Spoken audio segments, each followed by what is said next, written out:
We're Maren and Angela, and this is Homeschool Unrefined. We created this podcast to change the conversation about homeschool.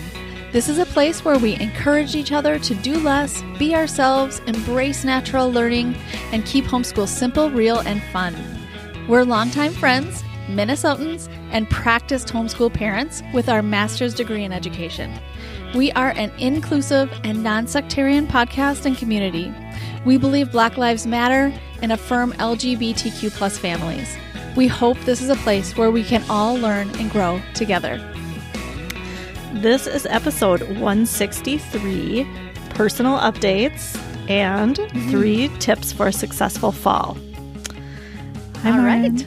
We're back. We're back. I know. Welcome back. Welcome back, everyone. This is been a highly long time. anticipated for us. We've been waiting. Highly anticipated. I know. Yes. We've been talking about our fall season all summer. Lots has happened, and we've kind of packed a lot into this episode, so we're excited to get to it. We really are. And yes, and so that's coming up very soon. Right. So first, we are so excited to share this week's sponsor with you all. Nalini Kids is a nonprofit trying to get out the word about their free 10-minute lessons pairing movement and reflection. Take a moment to think about the last few weeks with your kids. What feelings are floating around your house? What words are you hearing? Words and the emotions they represent have the power to weigh us down or lift us up. Help your kids reflect on the words in their lives with Word Workouts, a free lesson library for kids ages 4 to 18. I think homeschool parents will love Word Workouts because they're short, energizing lessons and good for mental health. They will get kids moving, help them focus, and get them ready to learn. Visit wordworkouts.org to view the full lesson library. There's some particular lessons that resonate with me. The accept lesson, the courage lesson, and the patience lesson are all resonating with my family at this moment. Again, that's wordworkouts.org, and it's free. Awesome. All right. Yeah. So let's dive in. We are going to start with just some personal updates because we have had a summer, both of us. We've had a summer. It's been a huge transitional summer for both of us, just personally, family, everything. And so we want to update you with what's going on right now, what we've been going through, and like where we're heading. Right, for sure. How our families are doing, how our summer went. And we have a big spoiler, which is many of our kids are going to school this fall. Yep. So we are going to get to that story right now. Yeah. That might feel like a bomb, but I do feel like also there's so much to unpack behind that that it's not going to feel like a bomb after you listen to our whole story. I really don't think it will. It'll make sense. It all make sense. Anyway, so I don't know. Do you want to just start sharing a little bit, Angela, and then I'll start. And this is going to be a I'm going to share my family's update. This is going to be a conversation though between Maren and I. So she's going to jump in and we're going to talk together about some stuff too. Yeah. Because our stories are similar. So yeah. Okay. So if you're new here, I have 3 kids. They are 16, 14, and 12. They have been homeschooled from the beginning. And then my oldest, my 16-year-old, started high school at a public school in 9th grade, and that was 2 years ago. But so then the last 2 years, I homeschooled my other 2 kids. Right. Summer, I expected, and I don't know about you, Maren, but I expected summer to be like this time of like great rest and relaxation and kind of like coming out of this COVID fog. Yes. Like we were all like cooped up all winter and, couldn't go anywhere. And then like a lot of us got vaccinated. And so like, finally we were able to like have the summer that we've been dreaming of. Right. It was going to be a great reunion full of activities after a big lull in all of that. Yeah. So I was expecting just a big, active, fun summer. Yes. Yeah. And so I think like my high expectations for summer was probably a problem. Yeah. Like I probably should have recognized that because generally when I have really high expectations for something, it doesn't always work out that way. But our family just had a rough summer. I mean, to just make it plain, we had a rough summer. We had some family stuff come up that really made us like narrow and focus our energy all summer. Right. We were kind of operating in survival mode for most of it. And, you know, we're coming out of it slowly, but it's like really achingly slow. Right. So summer for us was like really not this like rest and recovery that I had anticipated and expected it to be, and that I needed it to be. Exactly. Because, you know, like we're all worn out. We're all worn out. Yeah. I know we are. I know you all can relate. Yep. You're all worn out. And so I expected summer to be like this, you know, great time of rest and relaxation. It just really wasn't for me. Yeah. COVID, you know, was and is tough for us. It just is. And I think like the isolation was harder or, you know, harder on all of us than we even know or expected or know. Right. Yep. And it wasn't like, I think what we all thought was going to happen. Maybe not all of us. Okay. But maybe a lot of us thought that like what would happen is there would be a vaccine and then we would go back to normal or something would happen. It would go away at some point and then it would just like go back to normal or mostly normal or something. And it is like, you know, this long, it hasn't gone away yet. You know, like there's another wave and you know, we need more vaccines and, you know, like, I mean, there's just a lot of things. It's not going away. It's, you know, I don't know. I think, and then the kind of the letdown and disappointment of that, was hard, I think, for our family. Yeah, for sure. And I think there's just so many like hidden COVID related hard things. Yes. And maybe not hidden, but maybe you kind of are like attributing it to COVID or kind of not, or it's partially related or whatever. It's really hard to know. And it could certainly just heighten any sort of thing you're going through. Anything you're going through is harder. Yes, for sure, with COVID. Mm-hmm. So I think like the isolation, especially for the past year and a half, was just really tough on us, and especially my kids. It was really, really tough. And I think for our whole family, I can just say like all of us, our mental health suffered. Yes. You know, especially the kids, they need to be like seeing friends. And I think I think it really affected them in ways that I probably don't even know yet. But just the isolation was very hard, especially my kids are teens, you know, and developmentally teens, that's a time when they separate from their parents and friends become really important. Yes. And in fact, peer relationships become more important than family relationships. It really does. That's very normal and developmentally appropriate. Right. Yeah. And so they weren't able to do that for a really long time. And I just think that was very hard. So, you know, so that happened. Another thing that's happening, like that I'm thinking about in terms of like homeschooling, like, are we going to homeschool? Are the kids going to go to school? What's going to happen with the kids? Yeah. Another thing that we've had to consider is just that where we live in Minnesota, it's really not easy to find inclusive homeschool groups for teens. Right. It's just not, and they're not available. Yep. You know, when our kids were younger, they are willing to play with anybody and be friends with anybody. You know that. If you have younger kids, I don't know, like under 10, they will like go run off and play with anybody they meet at any meetup. And as they get older, you know, they want some independence with their friendships, and they don't really want me to be like directing that. Yeah. Right. And they're not going to just become friends with anybody they see. Right. Exactly. Like that's just not how it works. And they need like a wide variety of people to choose from. They do. I feel like, you know, you might go to one homeschool class, there might be one other person there. That doesn't mean they're going to click and be friends. Right. You know, they might, but it's really probably a rare thing. They need like kind of a wide variety to choose from. And my kids really importantly want to be celebrated for who they are, and they want to celebrate others for who they are as well.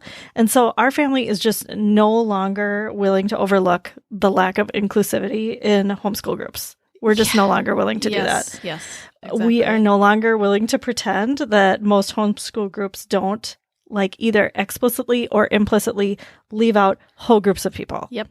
And I'm talking about LGBTQ plus and people of color, kids who learn differently, whatever it is. There are, most of the groups in our area leave those kind of kids out. Yes. And we're just no longer willing to close one eye to that. Yep. Especially in the teen years. Yes, exactly. Because, I mean, at any age, I think that's important. I feel like I personally have gotten to that point myself now. So like while I wish, yes, I would have put, stuck my stake in this, along down, in the ground a long stake time in the ago. sand. Stake in the sand a long time ago about that. I haven't. And I feel like now it's like, now's the time. And I feel bad that it's because my kids have basically done a lot of education for me. A lot of it has been like we've grown up together in this social consciousness. And it's their generation, I think, that's leading that even more than our generation is. For sure. And which I'm so thankful for. But now I'm like, there is no way I can go back to the way I used to be okay with things or pretend I was okay with things or just like, overlook it or just not worry about that one thing that they say, you can't do or whatever. I just like, we can't do that anymore. Right. We cannot. And it's, and because especially because our kids are watching. I mean, our kids are watching and they're actually like holding us accountable for those things now, which I'm so thankful that they are. Right. Yep. Yeah. So, I mean, I feel like for those reasons, traditional school was kind of, it was the choice. It was the choice ahead of us. Yeah. It felt like the choice that we had to make, for our kids. Yeah. Yeah. And, I don't know what it's like where you live, and Maren and I have talked about this before. Minnesota is a very progressive state, like educationally. Yes. People move here for schools. Yep. People come here to teach. It feels like culturally, if you are supportive of education and teachers, you put your kids in school. At least that's what I feel like. Yeah. So we also have a lot of great charter schools here. So there's a lot of school choice. But as a homeschooler here, I feel like a bit of a misfit. Right. Because it feels like if you're a conservative or a religious type of homeschooler, there's a lot of groups. But since we aren't willing to do that, somebody like me who does support education and teachers and all of this, most people like me put their kids in school. Right. So exactly. there isn't a big group. And I would like to say, like, when I hear that, I think if I would hear that from somebody else, I'd be like, oh, you should go start something because it sounds like that is needed in your community. I know. And you're right. We should go start something. But here's the thing. Number one, you and I did start a co-op a while back and it was inclusive.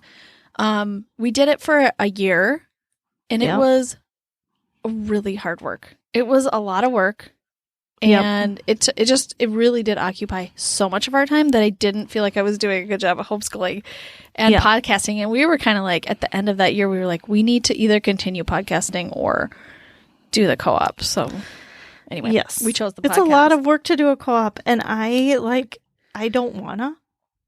I don't want to. I know I should. I don't Agreed. wanna. Agreed. But I want somebody else to. Yes. I want somebody to, and you're right. Like, I know a lot of you probably start groups for that very reason in your community. And I think a way to go because we need them. Yes.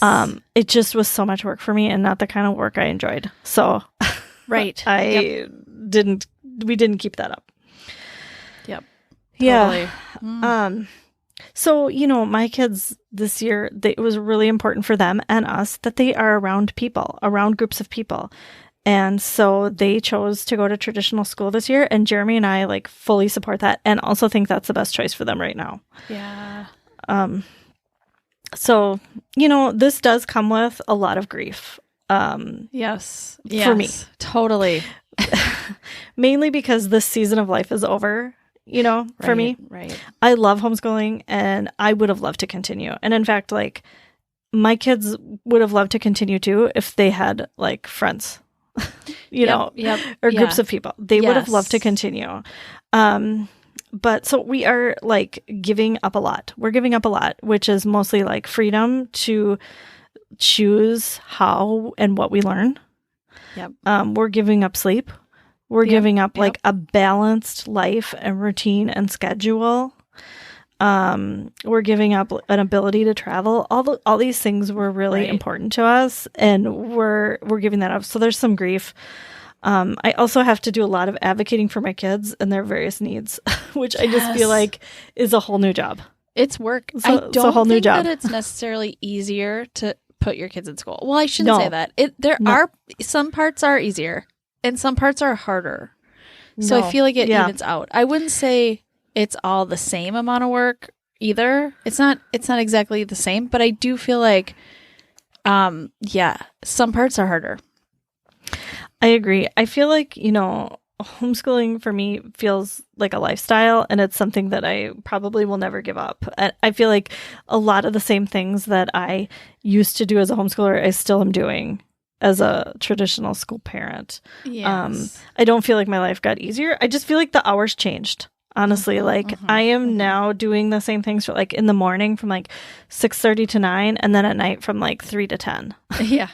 And like you were saying before, and I don't know if you'll say this in your update, but it feels like you're like outsourcing the academics. Yes, exactly. And we talk about that a lot on our podcast is outsourcing. Yeah. It's a great way to continue homeschooling is to outsource the things that you need at that time. And I just feel like right now, this is where you're at. And some of my kids are at too. So, yep.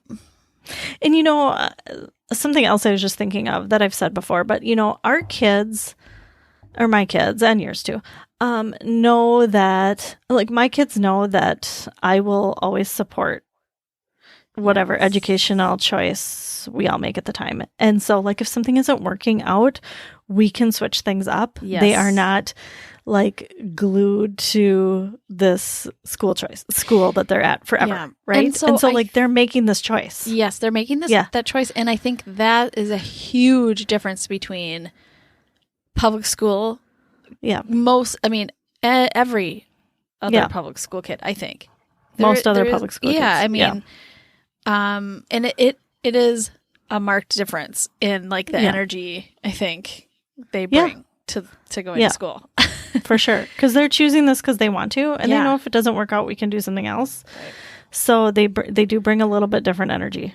So yep. Yeah. So that's our update. Okay, good. All right. I'd love to hear your update, Maren. Well, mine is very similar to yours. I do feel like, okay, so for us, we have to back up a little bit even farther before COVID, because back in 2019, we decided to sell our house and travel around the United States for a year. And it just worked out with us working remotely, homeschooling, was going to be the country. And it was, and so it was just going to work out because we weren't tied down to a school or sports, or, anything that we like really needed to be at. And so we thought, let's just do this. This is our time to do it for a year. So we did. We traveled for a year around the United States. And then COVID hit and we moved back home at the beginning of the pandemic. And, actually we were like maybe 2 months in. It was like May. We thought it was like almost over. We thought the pandemic was over. We thought by the end of the summer, we're back to normal. That's what we kind of thought. We didn't know. Yeah. We didn't know. Mm-hmm.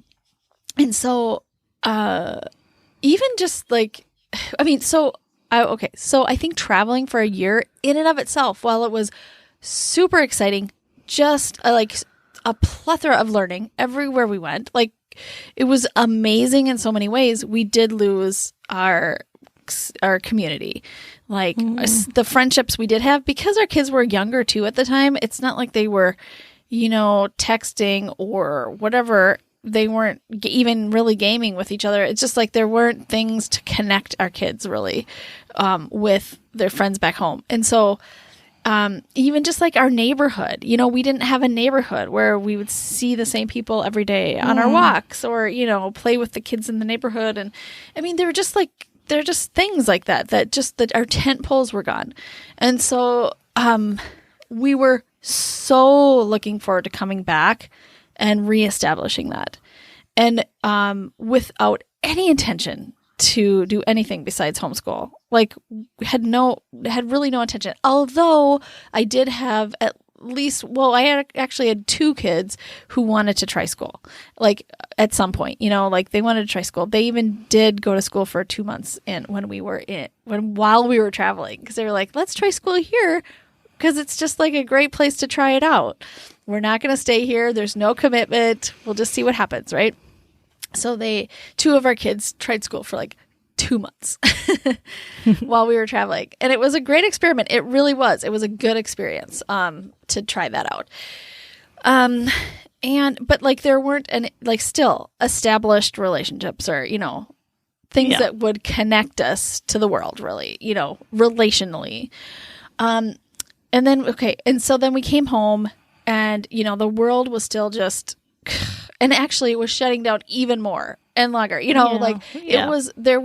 couldn't connect with our neighbors around us even really. There's nothing really happening, in the homeschool world, except for, like you said, like these co-ops that were not lining up with us morally and, with our ideals anymore. So we could not do that. We were at that point where we were like, we're not going to do that anymore. So there was really no place for us. And so we came home to nobody. It was, really, there was, we got to see you every once in a while outside. Yeah. Your kids. And so, but like, it just, like you said, our kids at that point, like we have just needed more, we can't be our own community. Like we can't be insulated like that. It's just not how we work in this world. And so, we've been longing ever since. And I also could just sense the mental health, and wellness of our family kind of dissipating over the last year. And finally this summer we were like, you know what? 3/4 of our kids are vaccinated. By the way, I forgot to lead with this, but as a reminder, our kids are 14, and then we have twins who are 12, and then a 10-year-old. So 3 of them were vaccinated by the summer, and so we signed up for sports and outdoor things, outdoor activities, skateboarding camp, lots of fun things. And I thought, well, this is going to be like we'll maybe find a few friends. Yeah, we'll meet friends. We'll connect, right? And so, yes. And so, that is just, like you said, that is just not necessarily how it happens anymore. It just doesn't. Like, friendships take a long time. I mean, you know how hard it is for adults to make friends? I mean, I think that's as you get older, it just takes longer. And so, like, the friendships weren't, like, just instantly appearing over the summer with, soccer or whatever, the things that we signed up for. And then one of my kids, got injured in soccer and he was out for the rest of the summer. So we just, our soccer, our life actually kind of had to slow down after that. And I mean, there's just a lot of things. There were just a lot of factors. The 2 kids who had tried school before, by the middle of the summer, they were like, Mom, I think I want to go to school. And I was like you, supporting that. I was just like, you know what? I actually agree with you. I'm not super looking forward to another year where, I'm working really hard to find all of these places that aren't even really there for you. We're all working so hard and we're just not finding that community that we need. And actually in my mind, and it still is in my mind, like even if this lasts long enough for them to find some friends and then they want to come home and do homeschool again, I think it did its job. It did its job. So anyway, I also had, so my oldest, my 14-year-old, she was always going to homeschool through high school. Like she was super excited about independently graduating on her own, she really wanted to set up her own education for high school and decide what she wanted to take and how she was going to do it and get college credit along the way. And she was really, really excited about like kind of taking control of her own learning, which is so great. I think it's just awesome. And so I did tell her, caveat, I can't teach you all of the subjects anymore. Like you're in ninth grade. I am just not equipped to teach you some of these things. So we decided together that some of her classes she would take at the local high school, which we have this thing in our city that we can take up to a few classes through the high school. So we went to the high school and did a tour, or it was like back to school day or whatever. So this is like end of August, back to school tour and stuff. And like we were looking at her classes and it was just like, it's a huge high school and it was pandemonium and very confusing and it was really hard to find her classes. Even the few classes that she had took like forever. There was construction in the building. So like there were things that were just stacked up against her loving it anyway. And like halfway through this like experience, she was like, is it too late to change my mind about this? And I was like, no, it's not too late. I think we should just find the thing that works for you if this isn't it. But I also said, like if you can get past the chaos, it's going to be okay. It'll be okay if you do this. But she's like, well, let's just look for other options. So we did go and look at a charter school that you had actually told me about, that you had, had visited looked or whatever. Looked at. And I don't know. It just clicked with her that she was like, oh, like, I don't think she knew there was even a choice like that out there. That there could be a smaller school that is quite personal. It's like it's a small community. It's very community oriented. The classes are interesting. And that was high on her priority list. Like, like for her, she wanted to be in control of taking classes that she was interested in. And there weren't even a lot at this big school that she wanted to go to, but this little school, this little charter school, there were very interesting classes. Yeah. And then she met some of the teachers and they were quirky and, excited to have interesting conversations with their students. And it wasn't about getting a ton of stuff done. It was, it's just like a lot of the things that we value as in our homeschool. Yeah. We saw in the school. And so we just decided, and she decided she wanted to try it out. So, and for us, I have to say this is all a trial. All of the schooling choices this year are trials. So that's where our high schooler is at, our 14-year-old. Our 12-year-olds are doing different things. Our one of our 12-year-olds decided to go to another small charter school, very small. And I feel like these charter schools really are like baby steps into the public school system because, yes, they do need to really, adhere to the state standards, but they're doing it as best they possibly can in smaller settings, and they really are putting their personal touch on these schools. So I'm very very thankful they have those out there. And then our other 12-year-old is the kid who injured himself over the fall, and he has chronic knee condition. He just got surgery on one of his knees, and it's like a year-long healing process, and he never wanted to go to school in the first place. And so he's very happily homeschooling.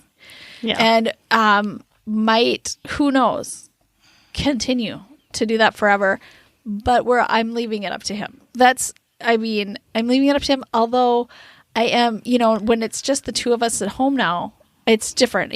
Like he and I are both kind of talking about what that's like and if that's something he wants to continue to do. So much of our homeschooling was based on 4 kids at home. And it's a lot different right now. So, and then our 10-year-old who is in 5th grade, as you know, Angela, she's always asked to go to school since she was in kindergarten. And so she is going to school. So, and I have to say, ideally, I don't think our kids would all be going to school full time. Or, my 3 kids. I feel like ideally, all 4 of my kids would be going to school part-time and part-time homeschooling at this point. Like they're getting community at a school. They're getting, outsourcing a few things at school. A lot of social things. And then they're coming home and resting or doing, playing Minecraft or doing projects that they want to do at home or just, whatever, what they want to do. Yeah. So I do think there is a more ideal situation out there. I do. I just don't know that it's been, created yet.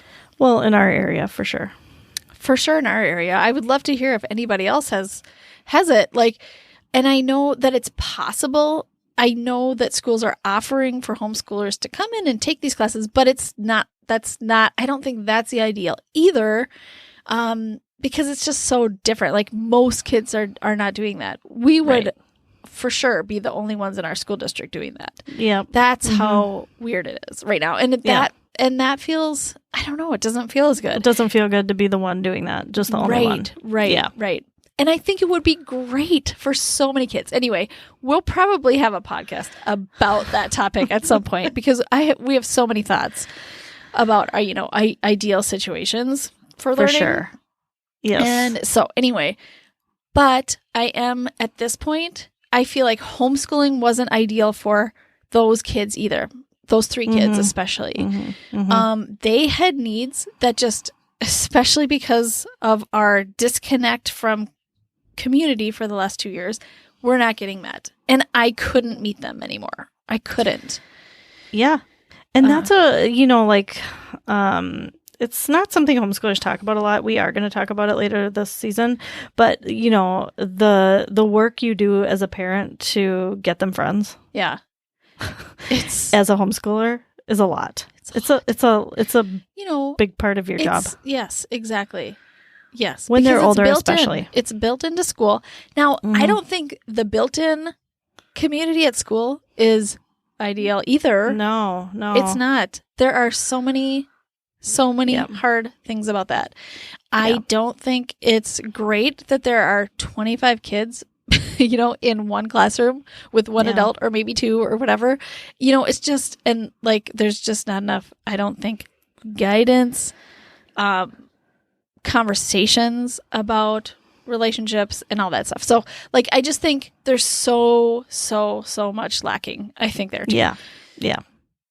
But I am also very thankful for the 10, plus years I've had homeschooling. And I feel like we've created, a really good base of information, of, critical thinking. I feel like our kids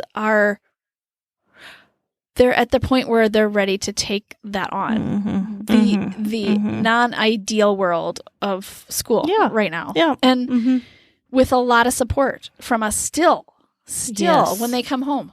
There's so much support needed. And and more than if they were homeschooling, in some ways.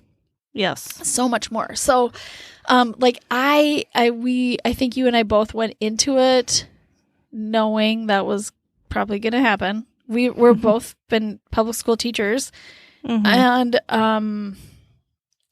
so there's a lot of work.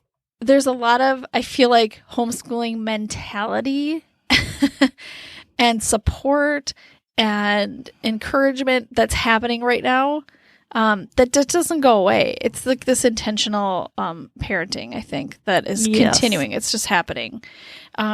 So it's like, we just have to do it outside of school time now. Yeah. For sure. But I am so glad we had the connection, that much of a connection, and that much time to build the base before they went out into the world. But yes, I agree. Yeah. Same. Yeah.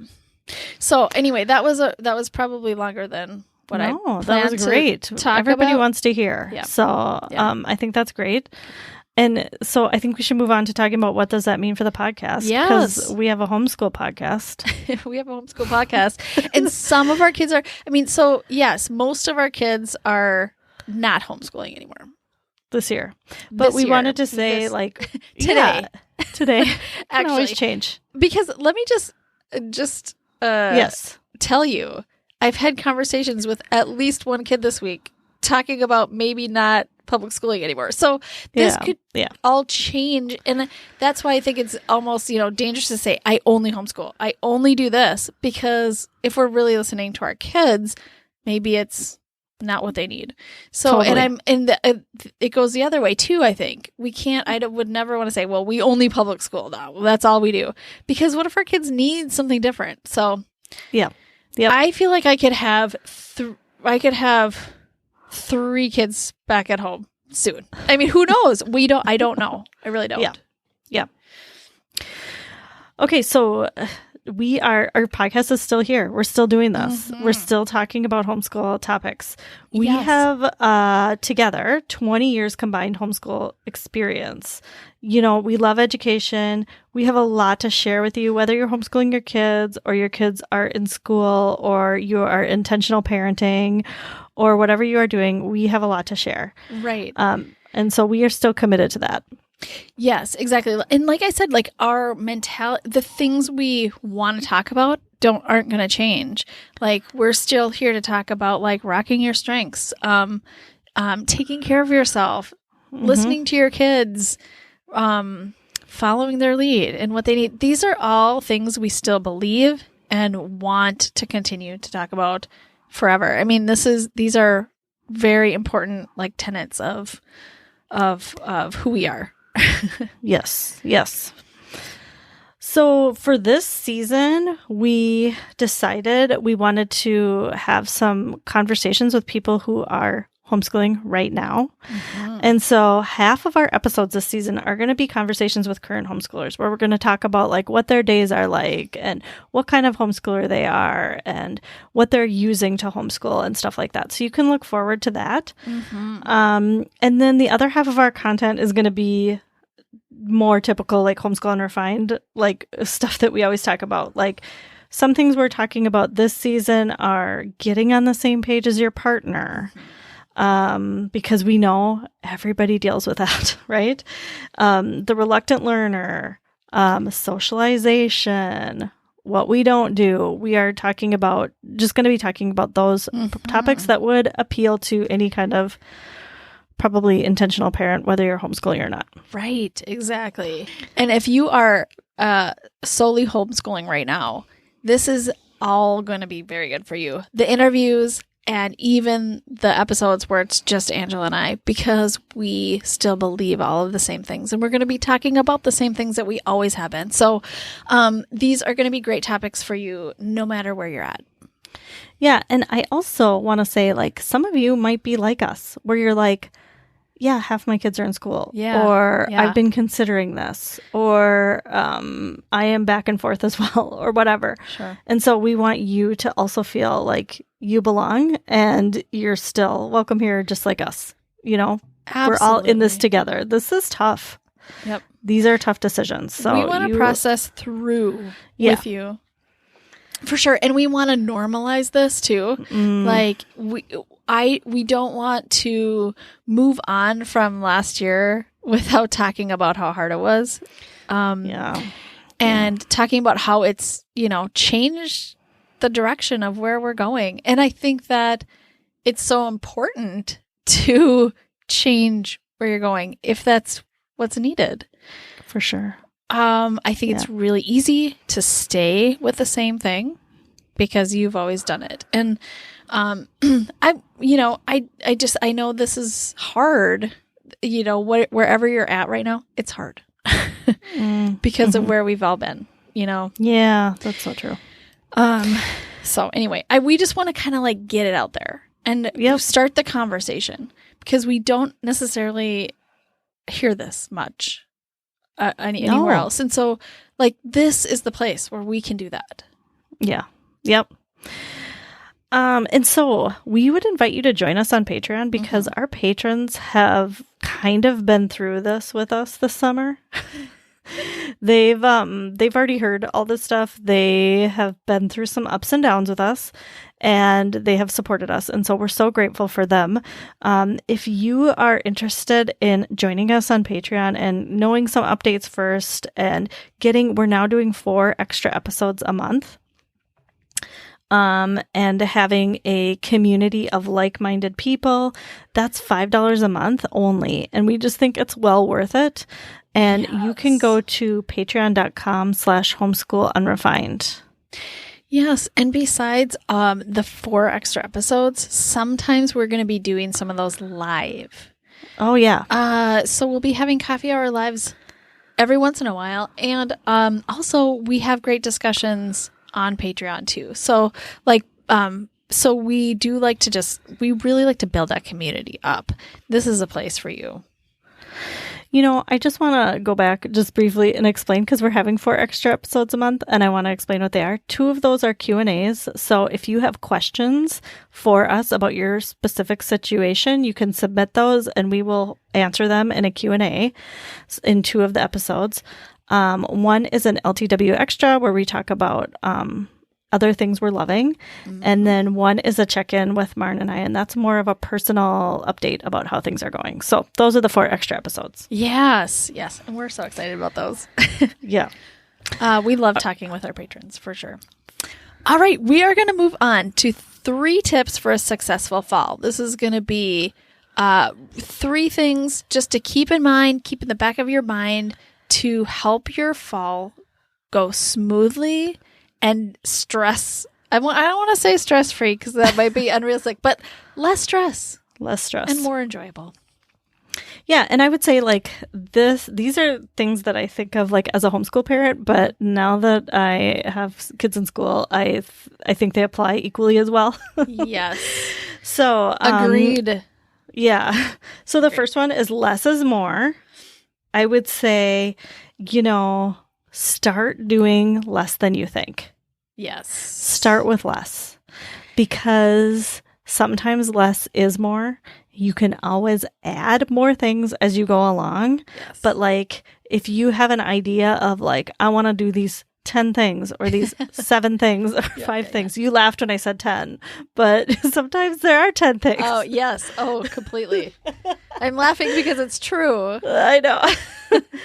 So just cut that in half because you will find some success. You will be like, we did it. If you had 10 things, maybe cut it in 1/10. I know that's funny, but like, I think it's great to do one thing. Like, just do one thing. Wow. Even. Start your year. Because, I mean, honestly, I started out this year with my son. Like, I, of course, had all these ideas, wanted to do everything. And it just, I really, really listen to my kids' energy, I guess, is the best way I can describe it. Like, I'm not going to throw 10 things at them if I don't feel like they're ready for that. So what I felt like was okay, even though I had 10 things in my head, was like one thing. Wow. One thing. And we started with one thing, And then have you added more? Yes. And then this is the thing. When you do one thing or whatever it is, your small amount, everyone gets into a groove with that thing. It's a lot easier to build on one thing. Mm-hmm. Yes. It's a lot easier to build one more step onto that than to throw 10 things. For sure. On the first day. So, it's just a much more natural progression into your academics or your chores or whatever you have planned, or your field trips, or, whatever. I mean, there are just so many things you could add to an amazing homeschool day. Yeah. Yeah. Or you could start with 1 or 2 or 3 or whatever, and then have a list of things that you could do if you're bored. And I know you and I have both done that in the past. Yeah. Yeah. And Definitely. that's great. And I know that you've had something just for you. And I thought this was great. These are the important things that I want to do. And so whenever there's an opportunity, I'm going to pick something from that list to do, that I want the kids to do. Oh, yeah. You know what I mean? Things that were important for you to get done for homeschooling or whatever. Yeah. Okay, you just kind of have to jump on the energy when it's there. So when that energy happens, then you can pick the next thing. Yeah. Yeah. But don't just assume it's all going to be there 8 to 4 every day or whatever. Right. Because that is a lot of pressure. And also, you probably won't get all 10 things done. So you're probably going to feel bad about yourself.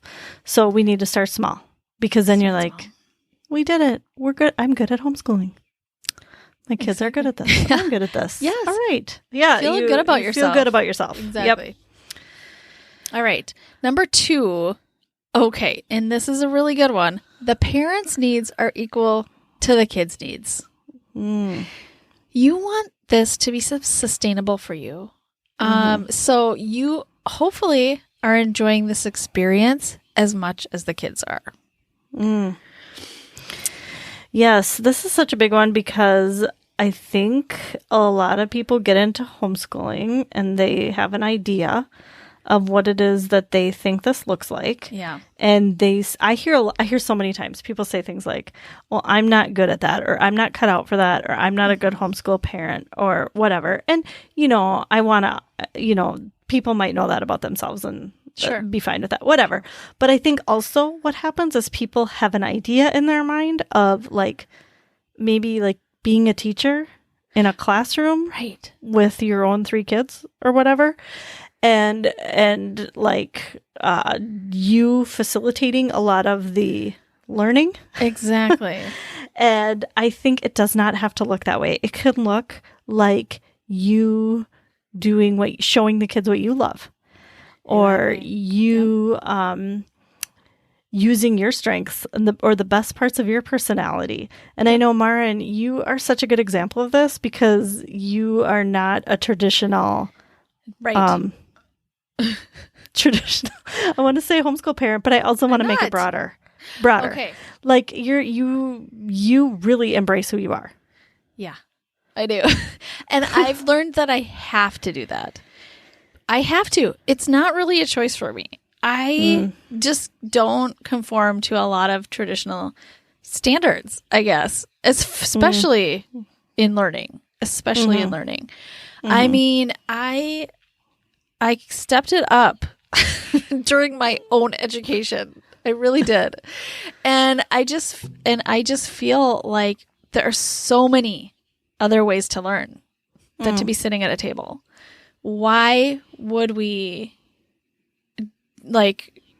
whittle it down to that one way of doing it? Why would we simplify it to that one way when we could be hiking?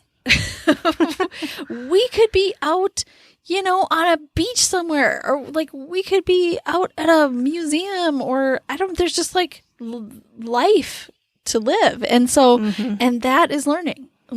Yeah. Living is learning. And so, and I actually now, at this point have realized that's actually better learning.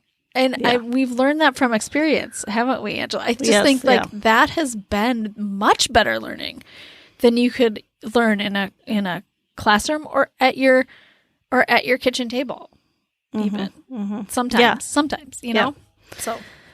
so I feel like, what is it that you need to make this fun as the parent? That's really important. it's not just about your kids. This is equally about you as well. Mm-hmm. And so what is going to make this sustainable for you? What is going to make this like where you don't get up with dread every day? Right. Because you have to do this thing that you don't really want to do. Yep. So is that like Maren, getting out every day? Yeah. Is that like taking a rest every day, forcing rest time? Is that like, do you need to outsource something that you hate doing? Totally. There's a lot of different ways to do it, but like, what is it that's going to fill you up? You need to make sure you're doing that. Yep. Absolutely. Absolutely. Yep.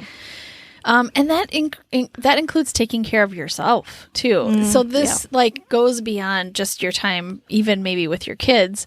But it's like you're taking some time for yourself to do what you need to do specifically for you. I know there was a time like there have been seasons in homeschooling where we've gone out every day and done adventures, and that fills me up. It doesn't fill up all of my kids' buckets though. So like we have to obviously keep that in mind. And so sometimes what I would do is we would be home all day and it would be a much more low-key day, but then I would go out and do my own hiking or whatever I wanted to do, but because I need to fill that up for myself. So I don't always have to take my kids along on the things that I need to do, but I do need to do them for myself. Yeah. Yeah. That's so good. So, yeah. That's super good. I love that.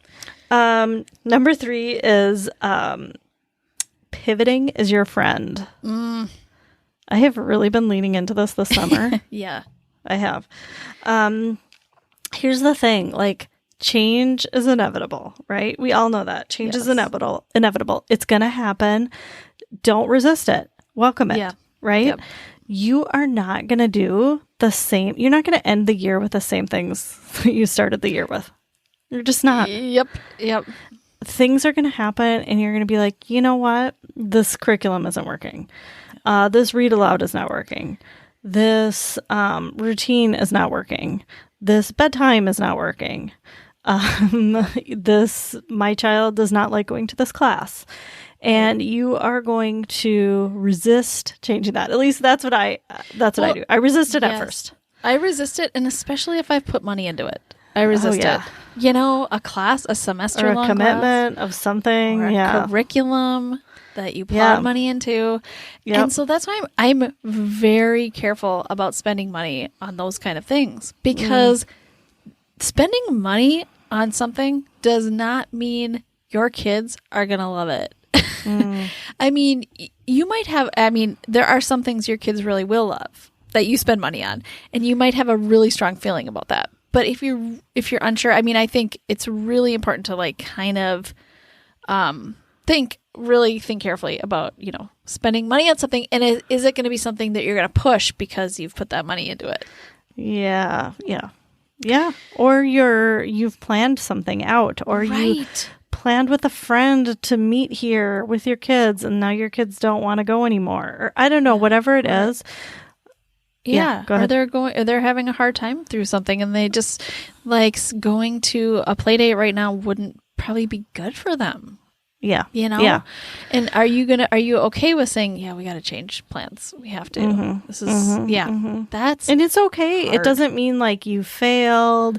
It doesn't mean you're not cut out for this. It actually means like you're listening to yourself and your kids. Exactly. So I think you should turn that around and be proud of yourself when you do pivot.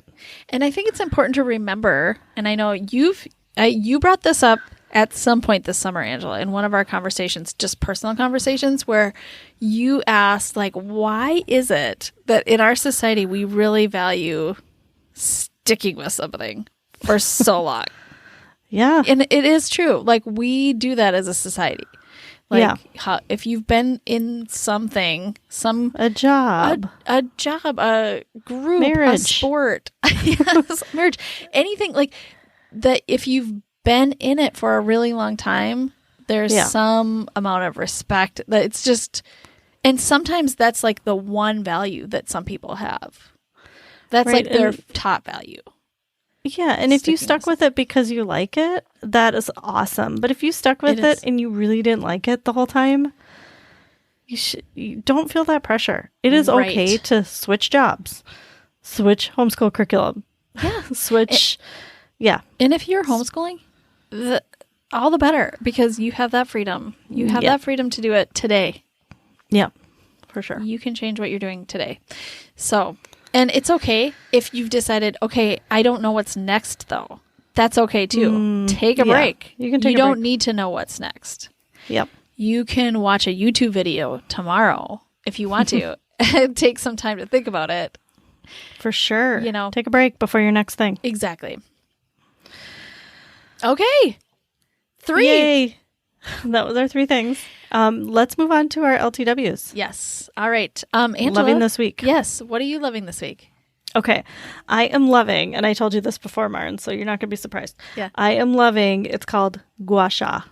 Okay. Yes. Okay. So I just learned about this. You maybe know about this, listeners. I might be late to the party, but gua sha is a stone. It's a stone, and it's a traditional Chinese method of healing, right? By rubbing or scraping the stone on your body. Yeah. Right? Well, our friend Emily suggested we get this gua sha stone. And so we did, because she's really smart and she knows what she's talking about. She really is. And so I got mine from, it's called an Empress stone, and it's from Wildling.com. And so it's this black, curved, it's about the size of my palm stone, right? And there are some I don't know, rubbings. Can't think of the right word. Rituals. I don't know. Okay. Yeah. I can't think of the right word. That you do on your face. That you can do on your face. That's all I've done so far is my face. Does it feel like a massage? So everyone, yes, it feels like a massage. So I have this 10-minute YouTube video from the company where the gua sha comes from, right? And it is an all over face massage, basically. And so this is my self-care. This is so amazing. Yes. It feels like this amazing face massage, head and face massage.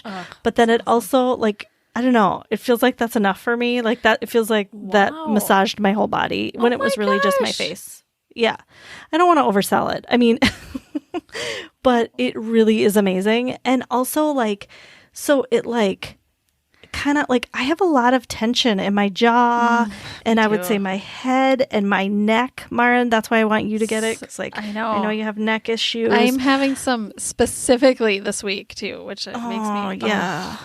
I'm so excited to hear about this. So this not only kind of relieves tension, but it also moves your lymphatic system. Yes. And it can decrease, I don't know, puffiness. I'm not really in it for the benefits of looking younger. Beauty benefits. Yeah. Although I am noticing them. I am way less puffy or less tired looking when I do the gua sha. Yeah. So I will put in the show notes the link to the specific stone that I have, and then I'll put also a link to this 10-minute YouTube video. It's amazing. I'm doing it every day. I love it so much. Wow. Yep. Every day. That's awesome. Every day. Okay. And I look forward to it. I'm excited because after you texted that you ordered yours, or you got yours, I've been using tried it. Yeah. It was, now that's the third friend who's reminded me you should get this. And so I finally did. I ordered it. Yeah. You ordered it. It's coming though. I am waiting at my mailbox for it, basically, at this point. Yeah. Yeah. All right. Maren, what are you loving this week? I am loving a show that is on Hulu, and it is called Only Murders in the Building. Okay. And it is a clever, kind of funny. I'm going to say funny, but it's about a murder. So I don't know. It feels weird to say that, but it's a murder mystery. Yeah. But it's funny. It's lighthearted. It's not about blood and gore. And, some murder mysteries are really like that. This is not that. It's about the stories of all the people around. So, and it stars people that, normally I'd be pass. Actually, Steve Martin and Martin Short, which, I mean, they're funny guys. But okay, they're wait, I older. heard about this. Yeah. And they're with like 2 young girls. Well, and then Selena Gomez. Oh, yeah, Selena Gomez. Yes. So the 3 of these 3 are obsessed with a podcast, which is really based on Serial with Sarah Koenig. Sarah Koenig. Okay. And so they're obsessed with this murder podcast, and they all live in the same building in New York City. Okay. And then a murder happens in their building. Oh, okay. And so they start their own podcast. And they're like doing their own investigation. These 3 people who, only know what to do based on their own, like, listening to podcasts. It's the only. That's how they got their investigation. That's how they got all of their information on how to do this. Yeah. So it's very funny. And I don't know. It's just, I don't know what it is about. I think Steve Martin and Martin Short are both very, very, like, like in the past in their roles, they've been really out there funny, like slapstick almost funny, which is not really my thing. It's they're very dampened. I don't know how to say the word. What is it? Dampened? Like their comedy is very, like, subtle. I will just say. Okay. In this, it's subtle, but it's, like, really good. Okay. I'm like, thank you guys. Thanks for toning it down. I do appreciate that because I like you better this way. So anyway, it's just, the storyline is so wonderful and funny. And if you like Serial, you'll laugh at yourself. And if you do a podcast, Angela, you will really laugh because it's like these novices trying to do a podcast. It's very funny. Yep, I understand. I know. Oh, that sounds great. I'm going to give that a shot. Okay, great. All right, everybody, thanks for listening and thanks for being back with us on our first episode back. Yeah. If you want to find us, we are on social media at Homeschool Unrefined on Facebook and Instagram. And then we have a website with show notes and links to everything we talked about at homeschoolunrefined.com. And we will see you next week. Thanks for listening. Homeschool Unrefined is created and produced by Maren Gorse and Angela Sizer. Amanda Ginn is our content and marketing strategist. This podcast is listener supported. Join our growing community at patreon.com/homeschoolunrefined. We donate 10% of all Patreon income and product sales to The Conscious Kid, a Black and Brown-led organization that has been instrumental in our own evolution and in leading the way in both ideological and tangible change with their work in parenting and education through a critical race lens. No matter how you homeschool, you are exactly who your kids need. You're doing great.